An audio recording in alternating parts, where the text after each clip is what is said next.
3월 11일 금요일 최후 승리를 얻기까지 사순절 가정예배 함께 하시는 여러분을 주님의 이름으로 환영합니다. 먼저 옆 사람과 평화의 인사를 나누겠습니다. 주님의 평안을 빕니다. 주님의 평안을 빕니다. 주님의 평안을 빕니다. 한 번 더 인사하겠습니다. 하나님을 끝까지 의지합시다.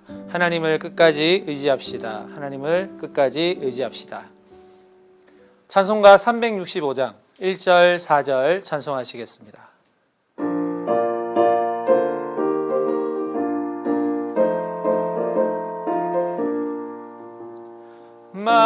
마음속에 근심 있는 사람 주 예수 앞에 다르여라. 슬픈 마음 있을 때라도 주 예수께 아뢰라.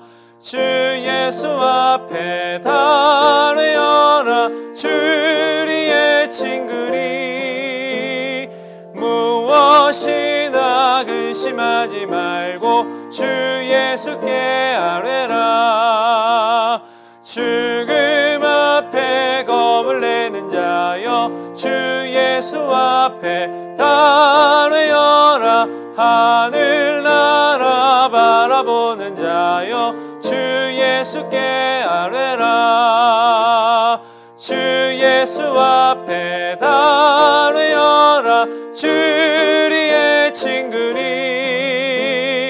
무엇이나 근심하지 말고 주 예수께 아뢰라. 오늘 가정에서 읽을 성경 말씀은 마가복음 6장 전체의 말씀입니다.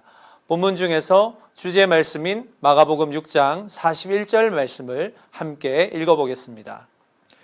예수께서 떡 5개와 물고기 2마리를 가지사 하늘을 우러러 축사하시고 떡을 떼어 제자들에게 주어 사람들에게 나누어 주게 하시고 또 물고기 2마리도 모든 사람에게 나누시매. 아멘. 오병이어의 사건은 사복음서에 모두 기록되어 있을 만큼 예수님의 사역 가운데서 참 독특하고 중요한 사역입니다. 이 사건은 목자를 잃은 양을 불쌍히 여기시는 예수님께서 황량한 광야 한복판에서 풍성한 식탁을 베푸신 사건이면서 이것은 곧 하나님 나라의 연회에서 경험할 식탁을 미리 맛보는 시간이기도 했습니다. 오늘 이 저녁 동안의 모든 가정에도 하나님 나라의 식탁을 통해 천국의 기쁨을 맛보게 되실 수 있기를 소망합니다.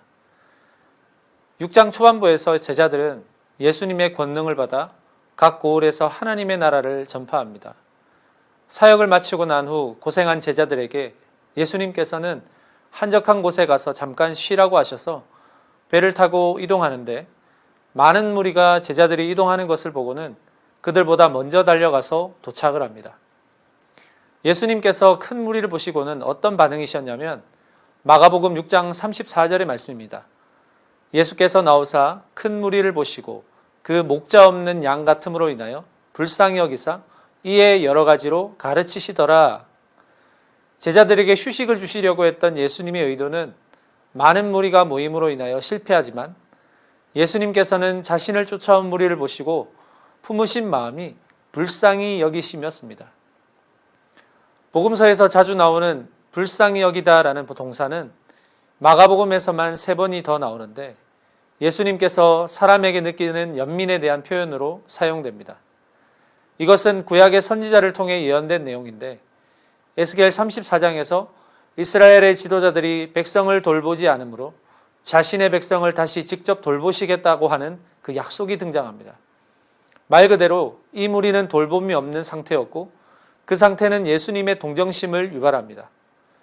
구약의 예언대로 예수님께서는 무리를 먹이시는 목자가 되신다는 것을 마가는 강조하고 있는 것입니다.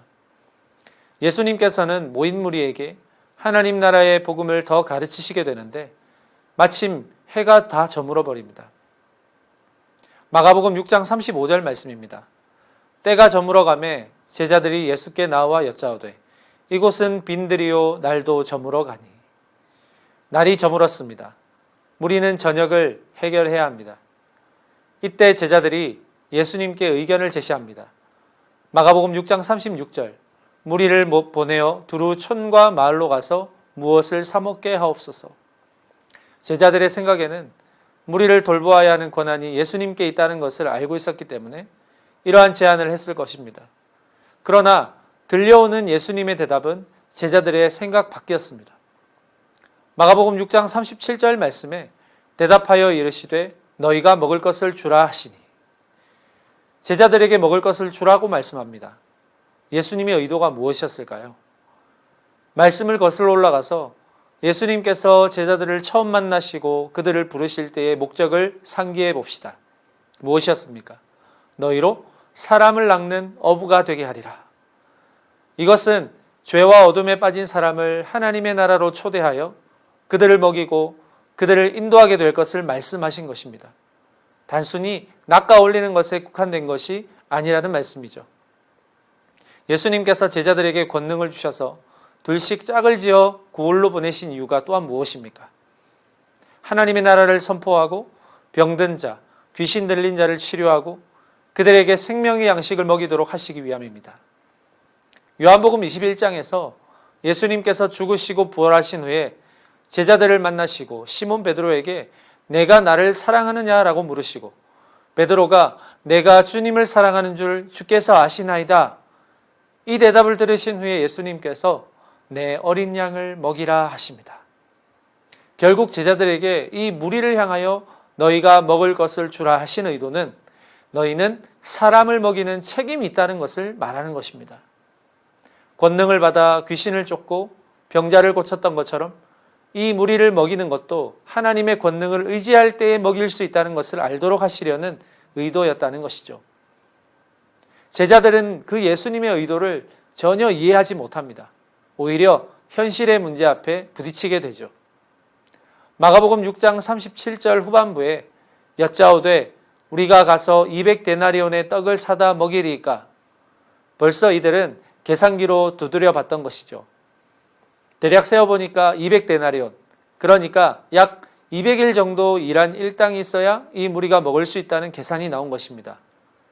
제자들의 마음에는 이미 무리에게 음식을 먹일 수 있다는 생각을 버린 것 같습니다.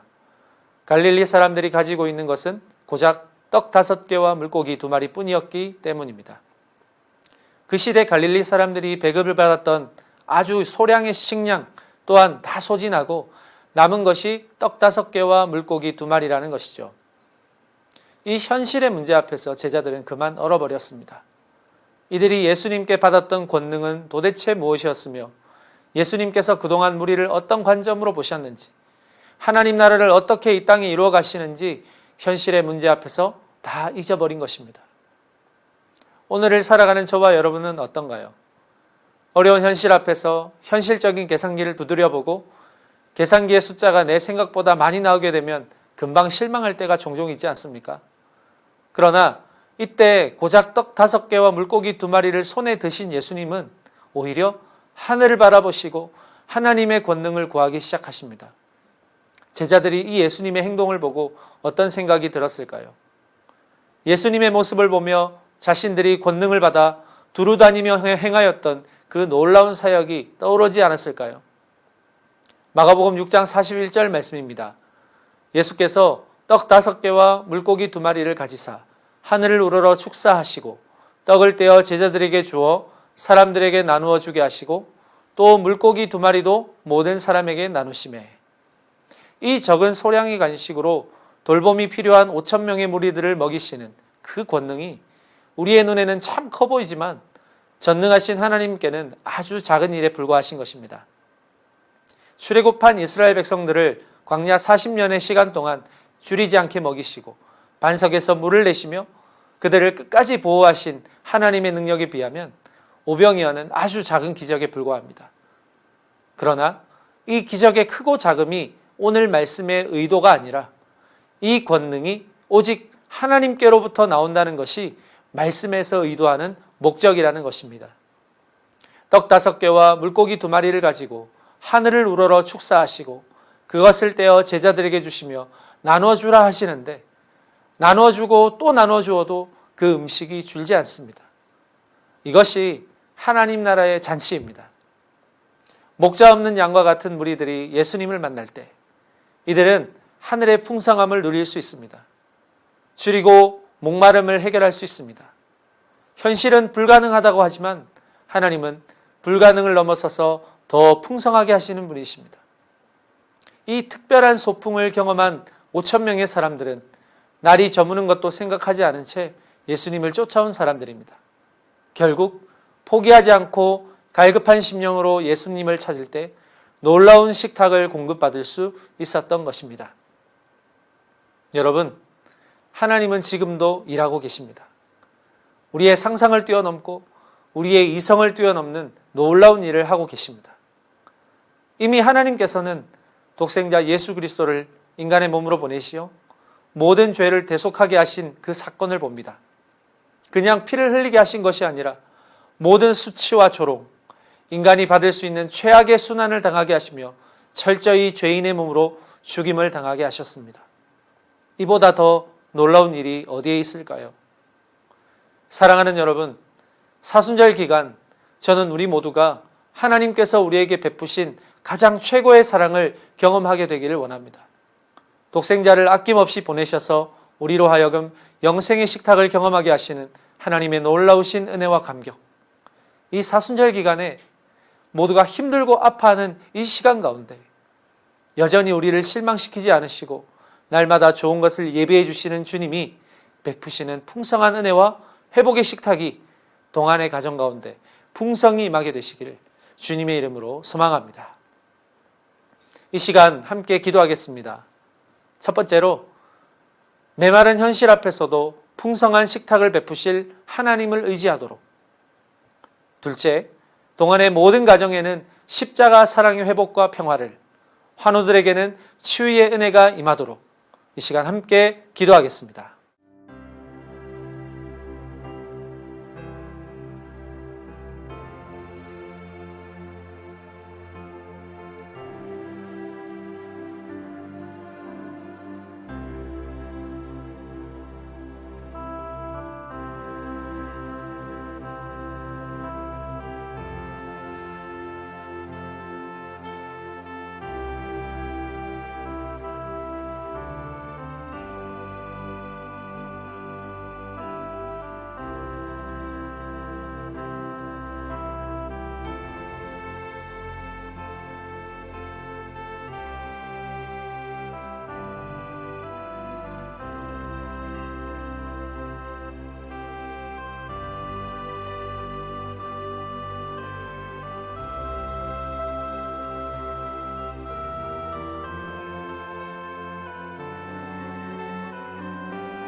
주기도문으로 사순절 가정예배를 마치겠습니다. 하늘에 계신 우리 아버지, 아버지의 이름을 거룩하게 하시며 아버지의 나라가 오게 하시며 아버지의 뜻이 하늘에서와 같이 땅에서도 이루어지게 하소서. 오늘 우리에게 일용할 양식을 주시고 우리가 우리에게 잘못한 사람을 용서하여 준 것 같이 우리 죄를 용서하여 주시고 우리를 시험에 빠지지 않게 하시고 악에서 구하소서. 나라와 권능과 영광이 영원히 아버지의 것입니다. 아멘.